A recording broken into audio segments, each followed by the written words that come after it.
video game adaptations, they just cannot quite catch a break, can they? Last year, we seen two movies that were desperately trying to break that curse with the likes of Rampage and Tomb Raider, only to realize that when we got out of the theater of those two movies, we learned to come to the conclusion that Rampage was mediocre and Tomb Raider was freaking terrible. But then, all of a sudden, as the dark, overcast clouds are forming around the entire planet, a sun ray beamed from the clouds, and one man came ascending from the heavens, and that man's name was Rob Letterman. A man who was responsible for making the ever-so-classic Gulliver's Travels, and the surprisingly decent live-action Goosebumps film. He landed on top of the earth directly in front of the Hollywood sign, and he said, "The time is now. The time has come to break the video game curse." And how is he gonna do that, though? Well, by creating a live-action video game adaptation, a kids film at that. Out of the one gaming franchises that has been played by children, teenagers, and even adults in their 30s, that still harbors them today with pure nostalgia. And that gaming franchise's name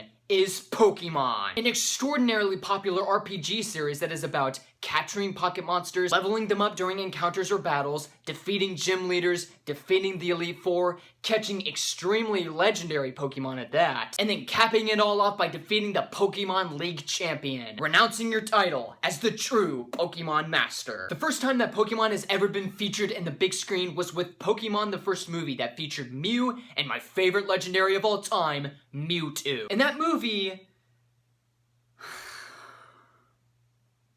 let's just say it was not that good. However, it wasn't Mortal Kombat, Annihilation, Silent Hill, Revelation bad. It was just disappointingly bad. However, you cannot deny that Mewtwo is the best part of the whole movie, straight up. But after multiple straight-to-television and even straight-to-DVD Pokemon movies, and even an anime series that is still running to this day, how will audiences feel this time with the newest live-action video game adaptation known as Detective Pikachu? Well, that's just a mystery in and of itself, so let's solve it once and for all. In Detective Pikachu, it takes place in the world of Rhyme City, in which Pokemon and humans live peacefully side by side. And one of those characters visiting Rhyme City is a character named Tin Goodwin, played by Justice Smith, you know, the character who was constantly screaming in Jurassic World Fallen Kingdom. And he's visiting Rhyme City because of the fact that a police chief, played by Ken Watanabe, gave Tim the unfortunate bad news that his father, who was also a detective in the police force, died in a car accident. But fortunately, there was still a spark of hope in the midst of it all, no pun intended. Whereas a talking Pikachu with a detective hat and a coffee addiction who was voiced by Ryan Reynolds comes into Tim's house, notifies Tim that, hey, maybe your father isn't really dead. Maybe he is still alive. And so it's up to Pikachu, Tim, and an aspiring news reporter who is played by Catherine Newton to gather up all the clues and crack the case. Now, before I continue on with this review, I have to specify you a secret to you guys.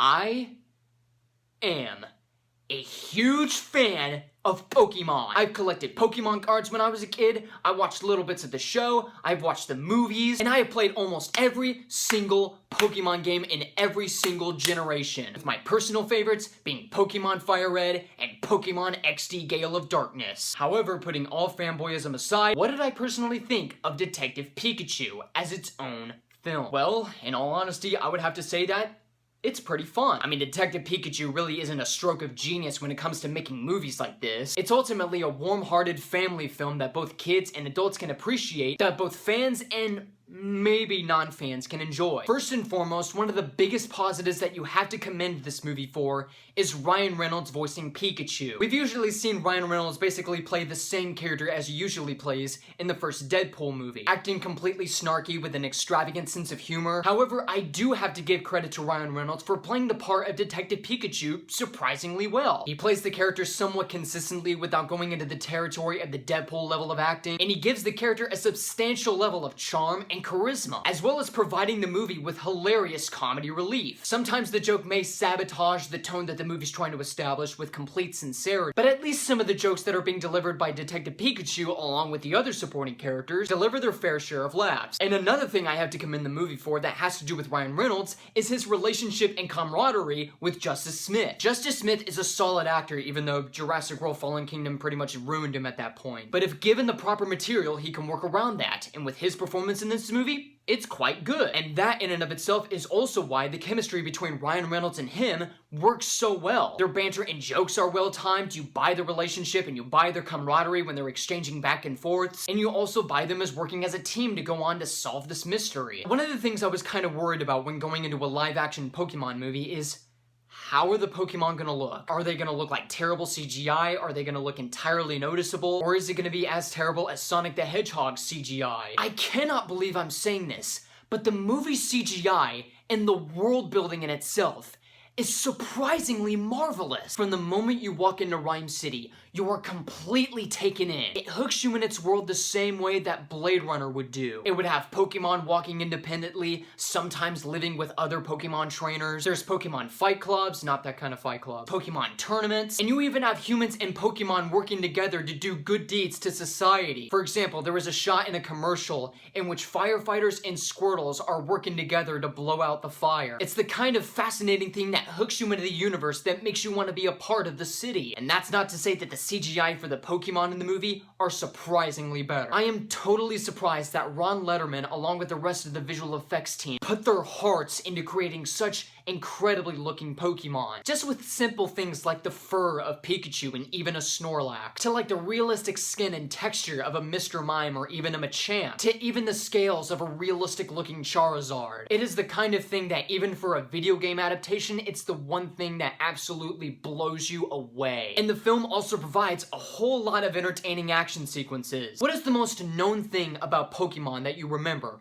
The Pokemon battles. While there is very little Pokemon battles that show up throughout the movie, they're nonetheless spectacular and enthralling to watch, especially one scene that has to do with a group of Torterras. That one scene alone is not only the best action scene in the movie by far, but probably the most visually stunning sequence in the entire movie. However, is this movie perfect? Does it have its flaws?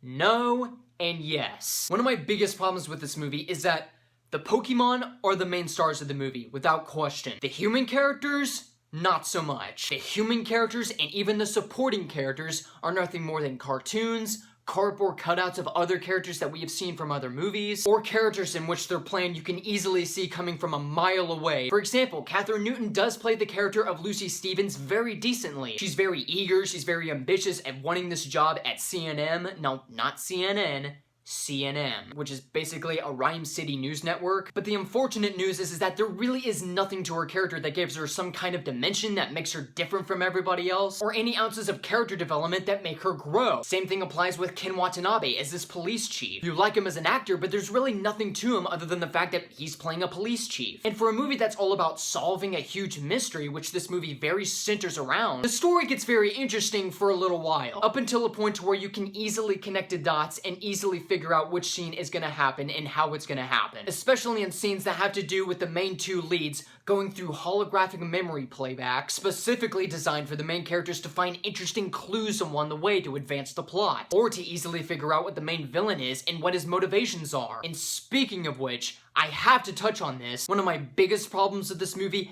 does have to do with the surprise villain and its nonsensical plan. Because not only is the shocking reveal of the villain so unsurprisingly predictable, but you can easily figure out who the villain is from the second that this person is introduced. And this is just a mild spoiler, but I'm not even kidding when I say this. If you see a very famous actor who wasn't even featured in the first 2 trailers of Detective Pikachu, it's him. And not only that, but the villain's plan in the movie doesn't make any kind of logical sense whatsoever. But Lou, come on, this is a Pokemon movie. It doesn't need to make sense. Even if you're a Pokemon fan, or you're even a film enthusiast, even you have to admit that this villain's plot is entirely stupid. I can't precisely give away what the main villain plot is, but once again, minor spoiler, it's practically the same villain plot as The Amazing Spider-Man. And it's a bit unfortunate because I was way interested in what the movie was gonna do next. And for the movie to do something this kinda lazy, it was ultimately kinda disappointing. But in all seriousness, guys, Detective Pikachu is still a surprisingly fun movie to watch. On a subjective standpoint, it's not as great as Mortal Kombat or Warcraft, but on an objective standpoint from most critics around the world, it's practically the best video game movie that we have seen in decades. Ryan Reynolds does a phenomenal job as Detective Pikachu, and his camaraderie with Justice Smith really sells the movie. The world building and the visual effects are surprisingly marvelous, and even some of the action scenes are incredibly entertaining. However, the film does suffer from one-dimensional characters, an easily predictable plot, and a surprise villain twist that is not so surprising, and a villain plot that is just disappointingly ludicrous. But with that being said, I'm gonna have to give Pokemon Detective Pikachu a 3 out of 5. Although I do have to say that meeting Mewtwo again in a movie was pretty awesome. I'm not gonna lie when I say that. Alright guys, so that is my review of Pokemon Detective Pikachu. Comment below, let me know what you thought about the movie. Find me on Facebook, Twitter, Instagram, Snapchat, and also if you would like to see more reviews like this, be sure to subscribe for more. My name is Nukem, and if you will excuse me, I gotta catch 'em all.